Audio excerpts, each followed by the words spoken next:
Bom dia, mais uma manhã com Deus, priorizando a palavra de Deus. E nesta manhã do dia 13/9, nós vamos meditar de Ezequiel, do capítulo 15 ao capítulo 18. E que a paz do Senhor encha o teu coração nesta manhã.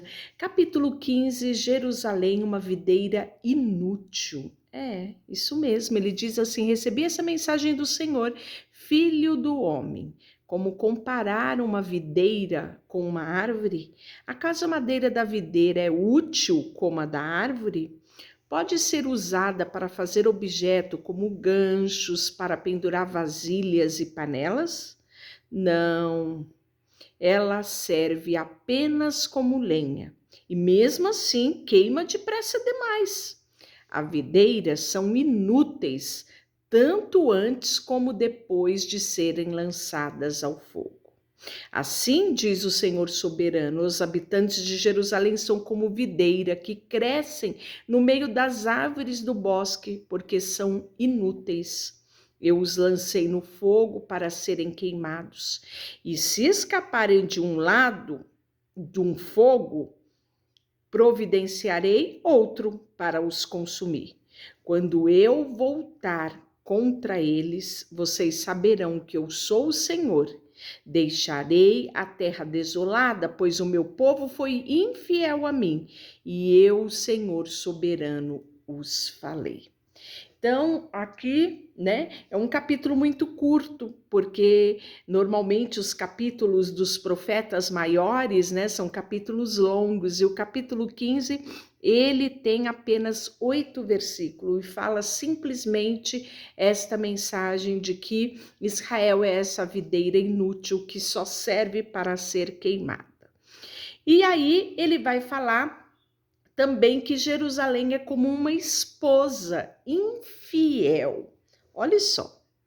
E aqui, quando ele fala de uma esposa infiel, ele está dizendo na posição de marido, Deus como marido e Jerusalém como a esposa, né? E aí nós vamos ver ele dizendo assim: então recebi a mensagem do Senhor, filho do homem, faça Jerusalém ver como são detestáveis os seus pecados, transmita-lhe essa mensagem do Senhor soberano. Você não passa de uma cananeia. Seu pai era amorreu e sua mãe era hitita.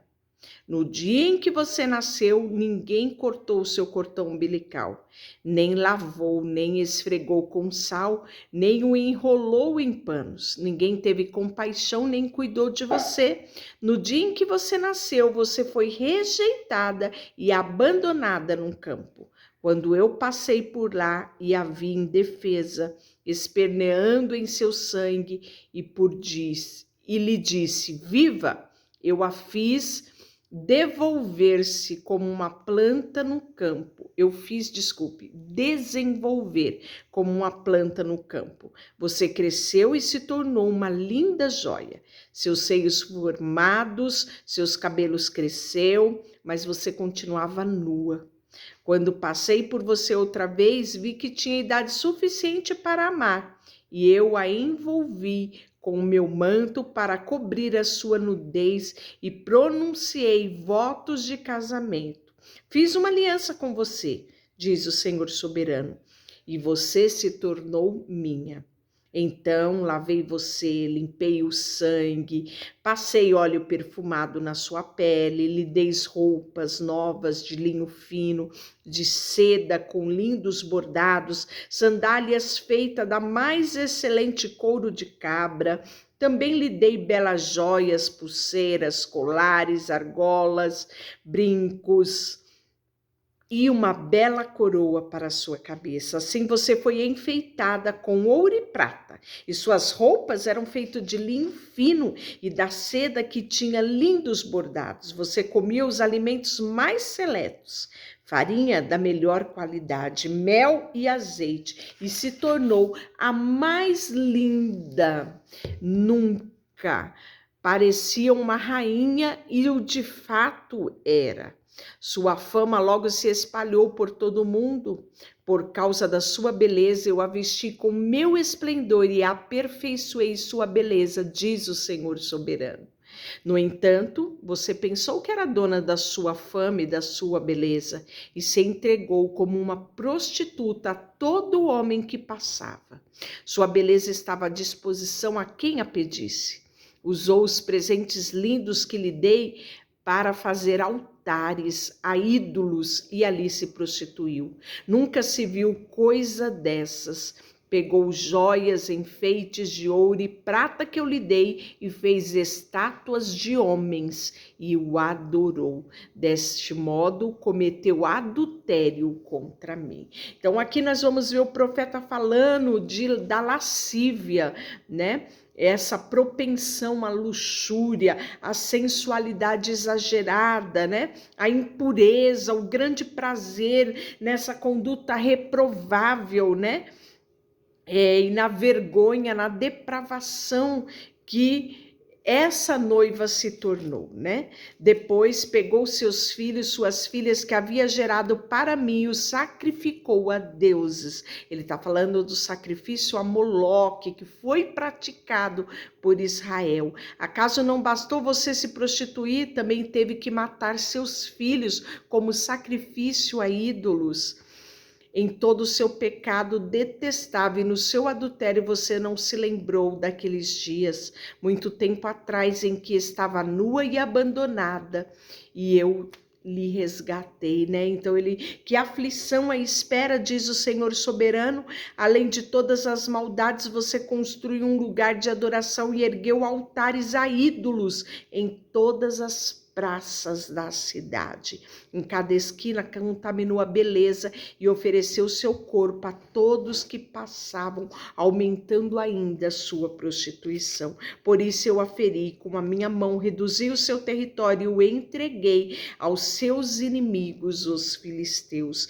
Você também prostituiu com assírios, parece que nunca se cansa de procurar amantes. Com o seu coração é fraco, diz o Senhor, soberano, para fazer estas coisas e se comportar como uma prostituta desenvergonhada.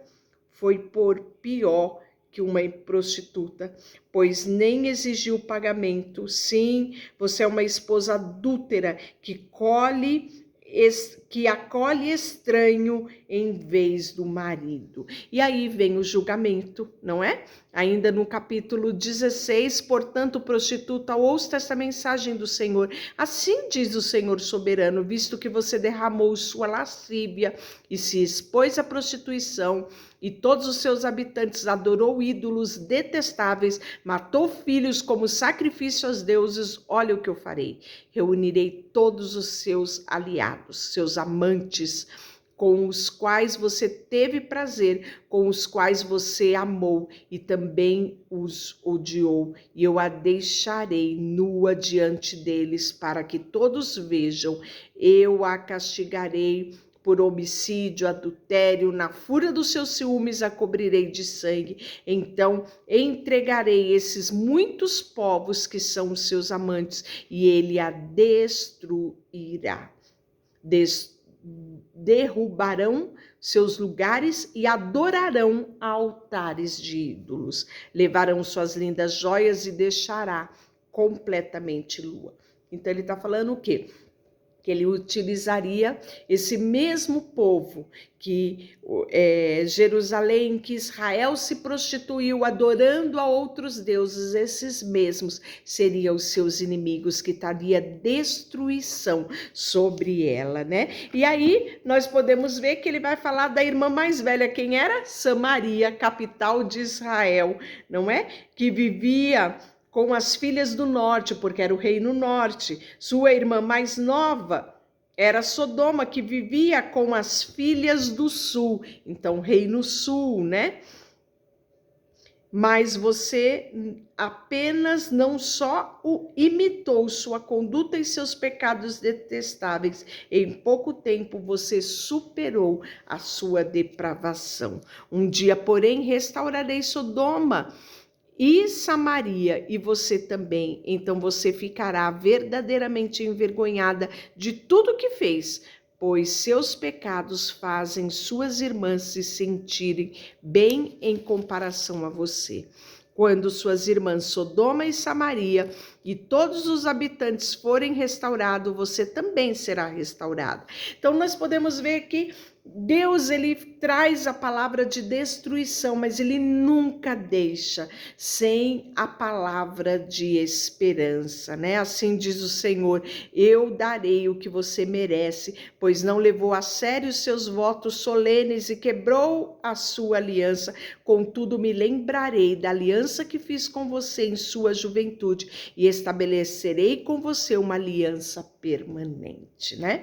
Capítulo 17, né? Você pode ver que enquanto que o capítulo 15 é bem pequenininho, o 16 é enorme, né?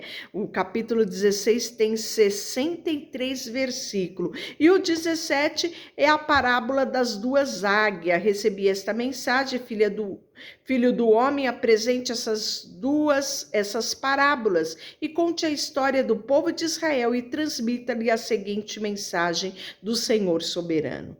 É uma grande águia com asas grandes e penas longas, coberta de plumagem de várias cores. Veio do Líbano, agarrou a ponta do cedro e arrancou o seu galho mais alto e levou-a para uma terra de comerciantes e plantou numa cidade de mercadores, né? Então essas grandes asas aqui nada mais é do que Nabucodonosor, rei da Babilônia, né? Ele vai falar do Líbano aqui como Jerusalém. E uma grande águia, né? Uma outra grande águia, porque aqui é a parábola das duas águias. Então, nós podemos saber aqui que é o rei da Babilônia, né? E o outro é o faraó, rei do Egito, né? Então, a gente vai ver que Zedequias, para fugir da Babilônia, ele pede auxílio para o Egito, né? Reforço militar do Egito, pensando que ia escapar da Babilônia, né? Mas nós podemos ver que ele fala aqui, quando o vento leste soprar sobre ela, né? Então nós podemos ver aqui um vento oriental, né? Refere-se quem? Ao exército babilônico que, né, abateria o exército assírio, né? E aí ele vem com a explicação logo em seguida sobre essa parábola das águias, né? E por último, no capítulo 18, nós vamos ver a justiça de Deus. Então, muitos judeus, né, criam que o seu castigo era pelo pecado dos seus antepassados e não reconhecia os seus próprios pecados, né, que eram piores do que os pecados dos seus pais. É isso que vai ficar declarado aqui, essa justiça de Deus no capítulo 18. Então nós podemos ver aqui que Deus deixa muito claro que eles estavam sendo punidos pelos seus pecados e não só pela questão dos pecados dos seus antepassados. O pai, no entanto, morrerá por causa dos seus muito pecados, por ser cruel, roubará das pessoas e fazer o que era claramente errado no meio do povo. Vocês, porém, perguntam, como assim? O filho não paga pelo pecado do pai? Não, pois se o filho faz o que é justo e certo e guarda os meus preceitos, ele certamente viverá. Aquele que pecar é que morrerá. O pai não será castigado pelo pecado dos filhos, não será castigado, os justos serão recompensados pela sua justiça e os perversos serão castigados pela sua perversidade. Mas se os perversos abandonarem os seus pecados e obedecerem os seus decretos e fizerem o que é justo e certo, com certeza viverão e não morrerão, né? Deixa eu orar por você. Senhor, nesta manhã, colocamos diante de Ti o nosso coração, a nossa vida. Dai-nos, Senhor, um coração contrito e quebrantado, onde sempre podemos olhar para dentro de nós mesmos e reconhecemos os nossos pecados, Senhor. Não permita que a gente olhe para a direita nem para a esquerda, enxergando o pecado do próximo e esquecendo do nosso próprio pecado. Queremos colocar diante de Ti a nossa vida, tudo que temos e tudo que somos. Em nome de Jesus, amém. Deus te abençoe.